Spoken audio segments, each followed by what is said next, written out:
¿Qué tal? En esta oportunidad se va a trabajar el tema de sistemas de compresión de vapor y específicamente los sistemas de refrigeración. El objetivo de la sesión es que cada uno de ustedes resuelva problemas evaluando el desempeño de sistemas de refrigeración en base a las leyes de la termodinámica, demostrando precisión en los cálculos y coherencia en los procedimientos. Hay que tener en cuenta que dentro de este grupo de sistemas de compresión de vapor tenemos dos grandes grupos, los refrigeradores y las bombas de vapor. Ambos tipos de equipos, los refrigeradores y las bombas de vapor, funcionan bajo el mismo principio. Sin embargo, el objetivo de cada uno de ellos es diferente. Observemos en la gráfica. En la primera gráfica, donde observamos un refrigerador, el objetivo de este refrigerador es obviamente mantener un espacio refrigerado, o sea, un espacio frío. ¿Cómo se logra mantener ese espacio refrigerado? Toda la carga que hay aquí dentro de este equipo es enfriada por medio de la extracción de calor. Aquí está, ¿no? Se extrae calor. Cuando se extrae este calor, se hace uso de una potencia, o sea, una energía en forma de trabajo. Luego, la suma de estas dos energías, la que se extrajo del refrigerador y la potencia que ingresó para que se pueda retirar esta energía, ambas son expulsadas al ambiente, ¿no? Y aquí tenemos QH. QH vendría a ser la suma entre QL, que representa el calor extraído del espacio refrigerado, más el trabajo neto o potencia requerida para que funcione este ciclo. Entonces, el objetivo de este refrigerador, decíamos que era mantener un espacio refrigerado. Ahora veamos qué es lo que ocurre en estas bombas de calor. El mismo principio. Hay un ambiente frío del que se extrae calor a bajas temperaturas. Para que funcione este sistema, se utiliza también un trabajo, una potencia de entrada. Ambas formas de energía, este QL y el trabajo neto, suman y forman un calor a altas temperaturas. Este es el calor a altas temperaturas, que a diferencia de los refrigeradores ya no se expulsa al ambiente, sino más bien es utilizado para la calefacción. Entonces, si nos ponemos a analizar, ambos sistemas trabajan del mismo modo, extraen calor de un espacio frío, se une esa energía, se une con la potencia o el trabajo que requiere el sistema y luego se produce un calor a alta temperatura. En el refrigerador ese calor a alta temperatura es expulsado al ambiente, mientras que en las bombas de calor ese calor a alta temperatura es aprovechado para la calefacción. Entonces, el objetivo del refrigerador es mantener el espacio refrigerado, mientras que el objetivo de una bomba de calor es suministrar calor a un medio para calentarlo. Entonces, es importante evaluar el desempeño de cada uno de estos equipos, tanto de los refrigeradores como de las bombas de calor. Y para ello es tener en cuenta el objetivo. En el caso del refrigerador, el objetivo es extraer la mayor cantidad de calor del espacio refrigerado. O sea, nuestro objetivo es que este QL sea el más alto posible. Sin embargo, en las bombas de calor, como el objetivo es calentar, el objetivo es la calefacción, suministrar calor, nos centramos en QH. Por lo tanto, este QH, para que esta bomba de calor tenga mayor desempeño, este QH debe ser lo más alto posible. Mientras que en el refrigerador nos vamos a centrar en que el QL sea el más alto posible. Un ciclo de refrigeración es un ciclo invertido de Carnot, el que ya hemos estudiado en semanas anteriores. El ciclo de Carnot tenía por objetivo producir potencia. En este caso, el objetivo no es producir potencia, pero sí usa trabajo, se usa potencia. Ese uso de potencia se va a dar en este equipo, el compresor. Y observemos que en este caso el calor que ingresa a este sistema es QL. Y QL tiene valores bajos respecto a este QH. Entonces, en este ciclo invertido de Carnot, empezaremos analizando desde el punto 1. En el punto 1 tendremos el fluido de trabajo que pasará al evaporador. Recuerden que el evaporador trabaja normalmente a presión constante y temperatura constante. El objetivo es pasar de estado líquido a estado gaseoso. Por lo tanto, en el punto 2 se debe tener el fluido de trabajo en estado gaseoso, vapor saturado o vapor sobrecalentado, para que pueda ingresar al compresor. A la salida del compresor, ya estamos en el punto 3, se nota un aumento de presión. Entonces acá tenemos una presión 3 que va a ser más alta que la presión que hayamos tenido en el punto 2. Entonces presión 3 es mayor. Hay una compresión en ese equipo. Luego, del punto 3 al punto 4 tenemos el condensador. ¿Y qué es lo que sucede ahí? Se mantiene la misma presión, o sea, tenemos presión 3, aquí la presión 4 es la misma presión 3. Y lo que sucede es que lo que teníamos aquí en estado gaseoso, a la salida del compresor, ahora a la salida del condensador tenemos estado líquido. Estado gaseoso a la entrada al condensador y estado líquido a la salida del condensador. Luego, lo que sucede es una expansión. Entonces tenemos aquí alta presión en el punto 4 y la presión en el punto 1 que debe ser menor que la presión 4.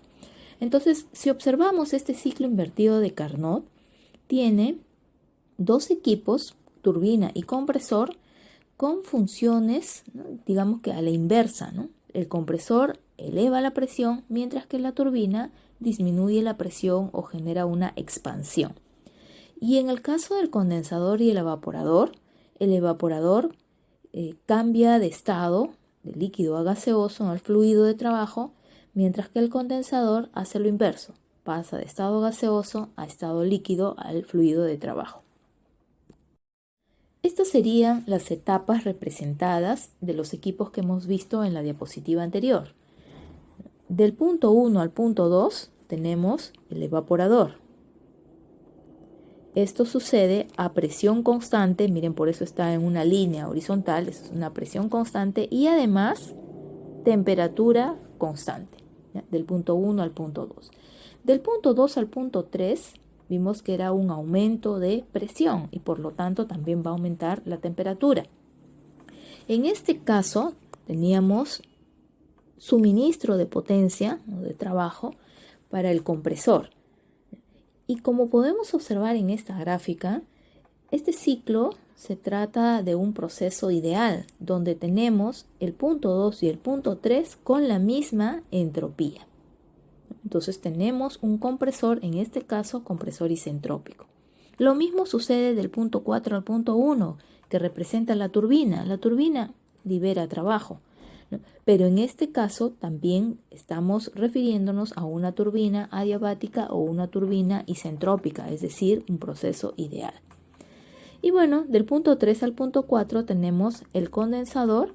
El condensador, al pasar de estado gaseoso a estado líquido, libera energía en forma de calor. Como vemos ahí, está representado por QH.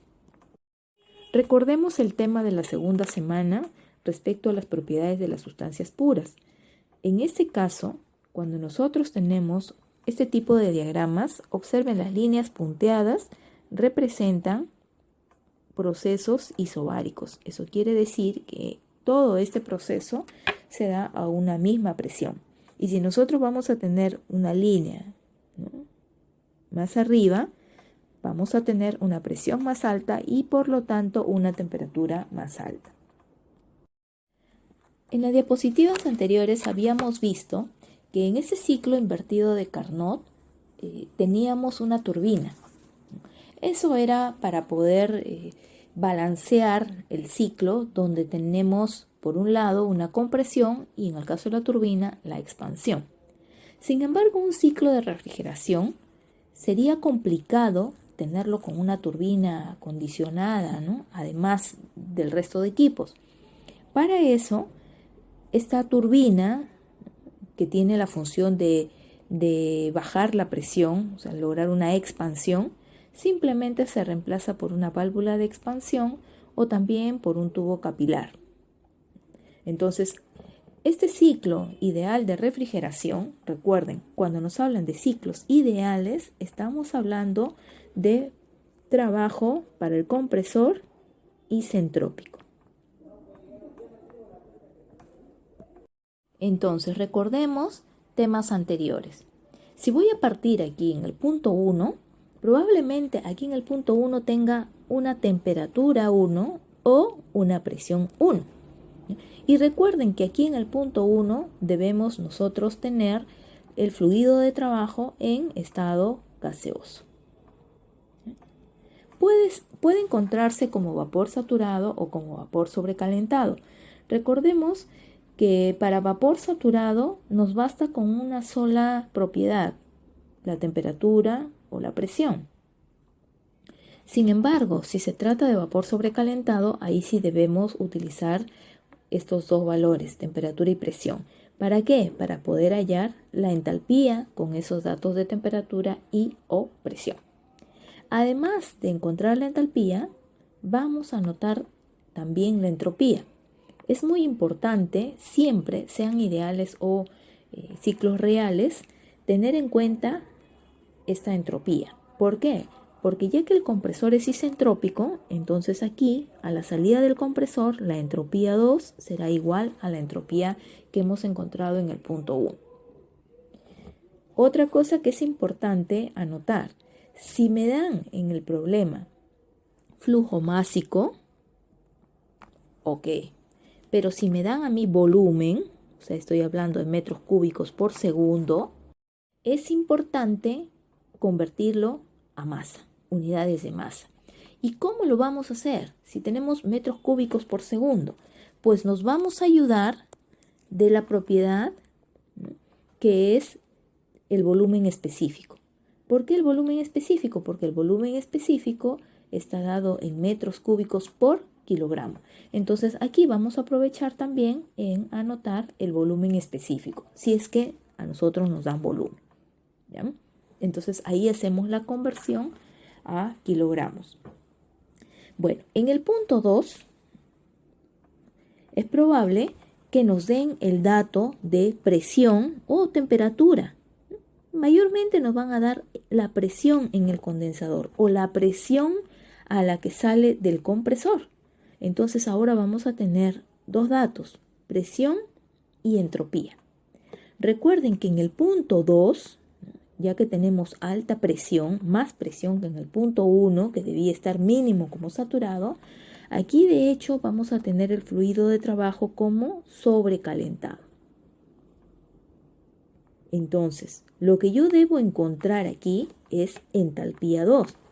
¿Qué datos me van a ayudar a mí a encontrar la entalpía 2? Bueno, voy a las tablas de sobrecalentado, me ubico en la presión, ¿no?, que me indican acá y busco la entropía. Con esa entropía encontraré la entalpía en el punto 2. Entonces, vamos, encontramos entalpía 1, entalpía 2. Lo importante aquí es encontrar la entalpía en cada uno de los puntos, 1, 2, 3 y 4. ¿Ya? Y vamos a ver por qué es importante encontrar esto. Por otro lado, ¿cómo hacemos para encontrar la entalpía en el punto 3? ¿Qué dato tendremos en el punto 3? Que si salió del condensador el fluido de trabajo, entonces aquí se encuentra como líquido. Puede ser líquido saturado o líquido comprimido, ¿ya? Cualquiera de los dos tipos, ¿ya? Líquido saturado o líquido comprimido en el punto 3. Entonces iremos a las tablas de saturado y buscaremos las propiedades del líquido. ¿Y cuál será nuestra referencia? La presión en el punto 2 es la misma presión en el punto 3. Entonces me ubico en la tabla de saturado y con la presión que tenga, salvo que me den la temperatura en el punto 3, ahí sí me baso solo en la temperatura, pero si no me dan la temperatura me baso en la presión a la entrada del condensador, ¿ya? Que es la misma. Y con eso ubicaría la entalpía en el punto 3. Ahora, ¿cómo encuentro la entalpía en el punto 4? Realmente la entalpía en el punto 4 es la más fácil. ¿Por qué? La entalpía en el punto 4 es igual a la entalpía en el punto 3. O sea, entalpía 4 es igual a entalpía 3. ¿Por qué? Porque aquí tenemos una válvula de expansión y las válvulas son isentálpicas. Eso quiere decir que la entalpía en el punto 3, o sea, a la entrada de la válvula, es igual a la entalpía a la salida de la válvula. Con este análisis logramos encontrar la entalpía en cada uno de los puntos de entrada o salida de cada equipo del sistema de refrigeración. Ahora, ¿cuál es la utilidad de estas entalpías? Recordemos que cada uno de estos equipos, el condensador, el compresor, el evaporador y la válvula, son sistemas abiertos, es decir, que ingresa materia y sale materia. En este caso, ingresa fluido refrigerante y sale fluido refrigerante. No acumulan, no se queda algo ahí cerrado. Son sistemas abiertos. Y cuando hacemos análisis de sistemas abiertos, es importante hacer un balance de entalpías. Es decir, la energía en cada equipo será la resta de la entalpía final menos la entalpía inicial. Por ejemplo, ¿cómo será el trabajo en el compresor? El trabajo en el compresor será la entalpía final, que es la entalpía 2, menos la entalpía 1. ¿Cuánto será el calor en el condensador? La entalpía final, o sea, la entalpía 3, menos la entalpía 2. ¿Cuánto es el calor absorbido por el evaporador? Entalpía 1 menos entalpía 4. ¿Cuánto es la energía absorbida por la válvula de expansión? 0. ¿Por qué? Porque sus dos entalpías son iguales. Aquí observamos en el lado derecho cómo sería la representación de cada punto, ¿no?, del sistema de refrigeración en un diagrama temperatura-entropía. Entonces, les decía, al ingreso al compresor, o sea, el punto 1, tenemos de manera ideal, y si no nos dan otro dato diferente, asumiremos que se trata de un vapor saturado. Luego que pasa por el compresor, recibe trabajo, sale del compresor como vapor sobrecalentado. A la misma presión del vapor sobrecalentado pasa por el condensador y sale como líquido saturado en el punto 3. Luego del punto 3 pasará por la válvula de expansión y saldrá como líquido y vapor también, ¿no? Como podemos observar aquí, el punto 4 nos indica que se trata de una mezcla líquido-vapor. Y las entalpías en el punto 3 y el punto 4 recuerden que son las mismas. Ahora, ¿cómo es el balance de energía en este tipo de sistemas? Bueno, lo que hemos observado son transferencia de calor y también suministro de trabajo. No hay trabajo de salida. Y debido a que son sistemas abiertos, el balance será en función a las entalpías. Entonces tenemos calor de entrada, calor de salida, trabajo de entrada, trabajo de salida que no hay. El calor de entrada al sistema será el calor que se extrae del espacio refrigerado. El calor de salida será QH. Entonces el calor de entrada será QL y bueno, este es el trabajo del compresor. El balance será de acuerdo a las entalpías. Ahora, ¿cómo medimos el desempeño de estos equipos?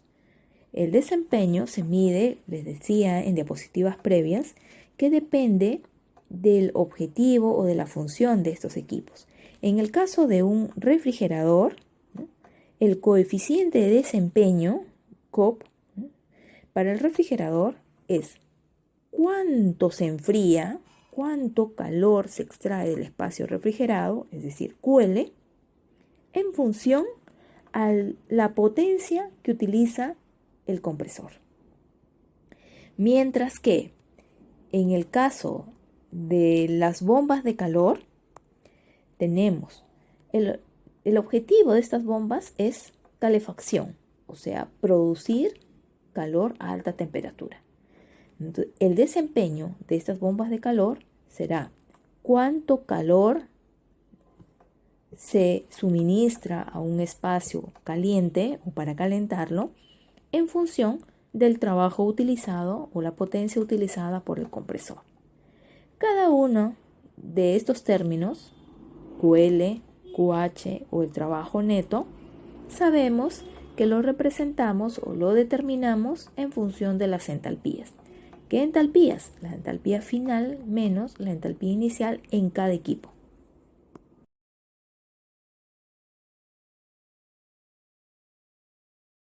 Entonces, si quisiéramos encontrar el coeficiente de desempeño, el COP, para un refrigerador que tiene una capacidad de 3140 watts y una entrada de 735 watts, lo que tendríamos que trabajar aquí será, recuerden que COP es QL entre trabajo. Ahora, ¿qué cosa es QL? Es la capacidad, la carga de enfriamiento. Entonces, un refrigerador tiene la capacidad de enfriar. Por lo tanto, 3140 viene a ser QL, o sea, la capacidad de enfriamiento. Mientras que utiliza una potencia de 735 watts. Esto tenemos un resultado de 4,27. Como se pueden dar cuenta, aquí ya no tenemos eficiencias entre 0 y 1. El factor o el coeficiente de desempeño, COP, nos va a dar resultados mayores que 1. Ahora, es importante interpretar esto. A ver, COP igual 4,27. No tiene unidades porque hemos dividido energía entre energía. En este caso, calor entre trabajo. Entonces las unidades se eliminan. ¿Qué significa 4,27? Para llegar a este 4,27 yo he dividido calor entre trabajo. Eso quiere decir que tengo 4,27 unidades de calor por una unidad de trabajo. Puedo decir también que este refrigerador tiene la capacidad de enfriar 4,27 veces mientras uso 1 de potencia. Entonces, les decía que siempre este factor de desempeño me va a salir valores mayores que 1. ¿Por qué? Porque yo voy a utilizar un trabajo, pero la capacidad de enfriamiento tiene que ser mayor a ese trabajo. Si yo utilizo, por ejemplo, un trabajo de 80 watts y enfriamos 400 watts, eso es bueno. No voy a utilizar 80 watts para enfriar 80 watts. No puede ser. Entonces, con estos valores, ¿cuánto sería mi coeficiente de desempeño? 400 watts entre 80. ¿Qué significa? 5. Puedo decir 5 entre 1 también, ¿no? Es 5. ¿Pero qué significa eso? Que por cada una unidad de trabajo que utilice, enfrío 5 veces. Eso es un refrigerador óptimo, ¿no? Con un enfriamiento mayor que la potencia utilizada. Aquí tenemos una lista de diferentes refrigerantes que se utilizan en los ciclos de refrigeración. Por ejemplo, tenemos un refrigerante muy usado que es el R12, el R22, R134A, R407, R717, ojo, este es el amoníaco, muy usado en la industria. También podríamos utilizar propano, metano, butano y como refrigerantes reciben el nombre comercial, digamos de R290, R50 o R600. En nuestro caso, vamos a trabajar mayormente con R134A, cuyas tablas las tenemos también en nuestro compendio de tablas termodinámicas. En algunos casos, podríamos también evaluar el R22, el R12 y también el amoníaco. Como les digo, el amoníaco es muy usado a nivel industrial. Y si observan ustedes en el lado derecho, bueno, tenemos el tipo, dice, ¿no? R12, CFC. Vemos que los CFC son productos dañinos para nuestro medio ambiente, ¿no? Sobre todo para nuestra capa de ozono. Por eso se recomienda utilizar refrigerantes naturales como los que tenemos en la parte de abajo. Solo que imagínense, trabajar con amoníaco es dañino también, ¿no? Es demasiado fuerte. Las fórmulas químicas las tenemos a un costado. CFC significa que tienen, CFC significa cloro, fluoro, carbonados. Por lo tanto, tienen cloro, flúor y carbono. Solo que en diferentes proporciones, observen ahí, ¿no? Diferentes proporciones. En este caso, aquí, dióxido de carbono, sí ya sabemos su fórmula, amoníaco, propano, metano, butano. Y en la última fila, solo como referencia, tenemos la equivalencia en cuanto al impacto ambiental. Y vayamos analizando algo. Número 1. La sustancia que tiene el número 1 es el dióxido de carbono. Eso quiere decir, ¿no?, que si utilizamos dióxido de carbono vamos a tener cierto valor de contaminación ambiental y este es nuestro punto de referencia. Si utilizamos R123, 4 y F, la contaminación o el impacto al medio ambiente será la que teníamos con dióxido de carbono, pero por 4. Si utilizamos 134A, que es muy utilizado también, la contaminación al medio ambiente se incrementa 1430 veces. Y como ven ustedes, ¿no?, a lo mejor el R12 es el que tiene el mayor impacto en nuestro medio ambiente. Por eso es que en las industrias ahora optan por utilizar amoníaco, ¿no?, propano, metano, butano, ¿no?, porque tienen menos impacto en el medio ambiente. En esta nota se explica el valor del que estábamos analizando en la diapositiva anterior. GWP significa potencial de calentamiento global, que para el caso del dióxido de carbono es 1. Mientras mayor sea ese potencial de contaminación ambiental, lo que vamos a tener es mayor impacto comparado con lo que produce el dióxido de carbono. Bueno, de acuerdo a las diapositivas, les recomiendo que las lean por completo y analicen para poder plantear nuestras conclusiones. Asimismo, no dejen de revisar la bibliografía sugerida para complementar el tema de esta semana.